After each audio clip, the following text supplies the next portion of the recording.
Everyone,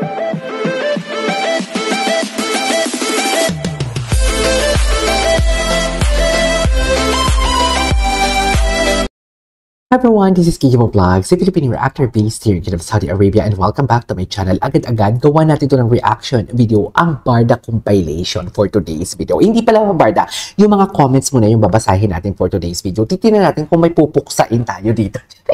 Or titingnan natin kung meron kayong, may mga video dito na agree kayo sa sinasabi ko or disagree. Kasi, ang maganda kasi dito, as a reactor, ang points kasi dito or yung key points is pare-parehas lang tayo dito. It's just that kami may platform lang. And ang platform na ginagamit, ang platform namin is the YouTube, and ginagamit namin sa tamang paraan, which is to spread kindness, no to negativity, kung kinukorek ang tama, and everything. Pero minsan na maaway yung talaga tayo dito pag sobra na din naman talaga, diba? Kailangan talaga natin. Actually, hindi lang away eh. May mga ako aminado ako ng kukutsa talaga ako dito. Pero kinukutsa ko lang kayo or kinukutsa ko lang yung mga bashers dito para at least mahimasmasan sila and malaman talaga nila kung saan sila pwedeng lumugar, di ba?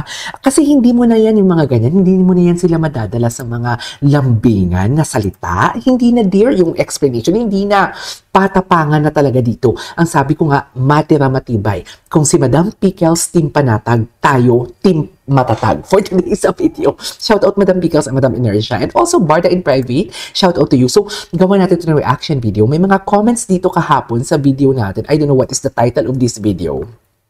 Wait, tingnan natin. Ang title ng video na to is Nawala na ang Magic. Ito, nawala na ang magic. Kasi marami nagsabi, kahit sa TikTok, nakikita ko nawala na daw ang magic. So, isa-isahin natin dito yung mga thoughts and opinions niyo kung ano ang reaction ninyo sa sinasabi nilang nawala ang magic. So, titingnan natin. For sure, may makikita tayo ditong mag-a-agree na nawala ang magic. May makikita tayo ditong analysis din.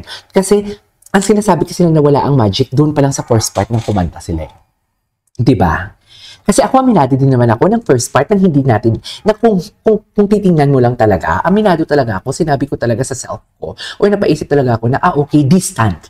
Ang sabi ko, diba, distant si Ginoo kay Barbie, or distant sila sa isa't isa. Kasi sino ba naman ang magiging, yung tipong alam mo yung napaka-hipokrito naman ng pangyayari, na tipong alam mo yung kakagaling mo lang sa isang malaking chismis, tapos, ang chismis pa nun ma-involve na third party, tapos, makikipag-sweet-sweetan ka dyan for today's video. Isa lang ang masasabi ko, ang ginawa nila sa McDo is not a fan service anymore. Hindi talaga yung fan service. Kasi kung fan service ang ginawa nila, una pa lang walang distansya nangyayari. Una pa lang walang awkwardness na nangyayari. Pagkanta pa lang nila, go atake agad sila. Sumabong agad sila sa mga pakilig and fan service na sinasabi nila. Pero ako naniniwala ako, based on my observation, after kong himay-himayin ang video na napanood ko, hindi siya fan service, mami. So meaning to say, totoo talaga sila. Totoo talaga ang Barda. Totoo talaga. Wala talagang tinatago ang Barda. 'Di ba? Kung ano man sila, kung ano yung nararamdaman nila pag akyat ng stage sa una, pinakita talaga nila. So meaning to say, genuine. And right after that, nang hinimay-himay na natin, na-boost na yung confidence ni Ginoo or kung kanino man, doon na nakita na talaga natin kung paano na magnetize ang feelings nila for today's video. Hindi mo kaya. Mami, na magnet sila doon. Aminin ninyo, na magnet talaga sila for today's video. So wait, tingnan natin yung mga babasahin natin. Kasabay na din to sa shoutout. Sabi ni Ma'am Carmela, Sir KJ, may bulungan si David at Barbie, tapos may pahawak si Barbie sa braso ni David. Kasi nga yan yung paboritong parte na katawan ni Barbie kay David. The chest and the braso. Kasi napapansin nyo, dyan siya palagi nakahawak. Tsaka hindi lang basta hawak mahigpit na hawak for today's video. Diba?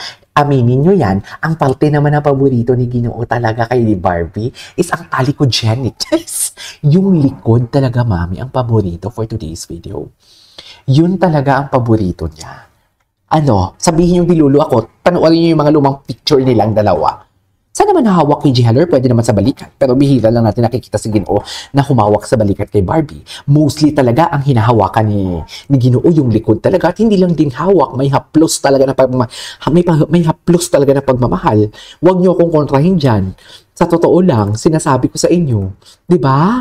We shout out pala kay Ma'am Jacqueline, kay Ma'am Pinay, basta Ma'am Divina Ibarra, mega love shout out sa inyong lahat. Mga mahal na mahal ko kayo. Ang cute ni David, parang bata. Actually, parang David. Si David kasi talaga nagpapabibi din kay Barbie. 'Di ba? Nagpapabibi din talaga. Barda forever. Ito hindi ko 'to maintindihan Ang palaging kino-comment ni Don. Don, marami na akong problema Okay na ba, huwag mo nang dagdagan? Anyways, wait, di ba? Sabi ni Ma'am Analisa, ano daw? Actually, hindi ko din maintindihan. Mali-mali talaga. Siguro dahil, baka isa na to sa mga member nating senior. Di ba? Pero I love you. Nag-effort siya mag-comment sa akin. And top commenter ko yan. Palaging nagko-comment yang si Don. Di ba? May something sa kanila talaga ayaw nila amin sa atin. Si Ginoo parang gusto niyong malaman natin na pero ayaw ni Barbie. Kasi low-key nga, sabi ko nga sa inyo, kung sila man talaga, I'm not saying na sila pero kung sila man talaga, matagal yan baga umamin. Di ba, lalo na sa part ng babae at kakatapos niya lang ng ng breakup dear, sa 7 years relationship, tapos makipagrelasyon ka, wala pang 1 year, madali, yan, ma-judge ka ng taon yan. Sa totoo lang, ang tao pa ngayon, na-judge kasi Ginoo na sumasayaw lang sa bar Di ba? Ito pa kaya? Siyempre, sasabihin na naman malandi si ganito, ganyan. Kala mo naman talaga, hindi sila nagsishinger alone. Di ba? Makapagsabi kay Barbie na malandi si Barbie and everything or si David, akala mo naman talaga wala silang ka-erbog-erbog sa katawan. Wala silang nararamdamang kalam. Alam niyo yung kalam? Yung kiliti. Akala mo lang talaga ang lilinis nila for today's video. Nanggigigil ako. Nanggigigil ako for today's video. Anyways, tuloy natin to. May something, ito, hindi ko ito maintindihan. Wait lang. Ito sabi ni Ma'am Nins. Prim and proper ang atake ni Barbie sa McDo event. That's nice for a change. Okay? Pero tingnan natin. Kinda shows maturity. May part din na parang caught off guard siya. Parang nakatungo siya, lost in her thoughts. Hindi niya narinig, naiintindihan ang sagot ni David. Nasabi niyang, that's the first time for B, as far as I know, who's always been alert during interviews. Hi Barda, naintindihan namin and what you're going through. Lilipas din to in good time. So, ang ibig sabihin ni Ma'am Nins dito, yung about sa yung atake kay David. Na ang sinasabi dito ni Ma'am Nins parang hindi attentive. First time niyang hindi nakitang attentive or hindi nakarinig or ang focus ni Barbie medyo nawala ng kaunti doon sa sinabi ni David and first time niya daw talaga yung what do you call this, ma-realize, should I say. 'Di ba? So, yeah, panoorin natin. Natin to. Titingnan natin to. Tumpa ka dyan, Sir KJ, tungkol kay sala sa lamig, sala sa init. Sa isang basher, wow, hawon na ito magic ang Barda. Sino may sabi? Sila po, basher na engo. Sir KJ, good evening. Maraming salamat sa reaction mo sa Barda forever. Good evening sa inyong lahat. Anong ulam nyo? Ni-block ko niya. Wait lang, good evening sa Barda forever. Nasasaktan lang ako sa ginagawa ng mga basher kay David. Lahat naman tayo. Kaya nga andito tayo Andito tayo para mag-defend.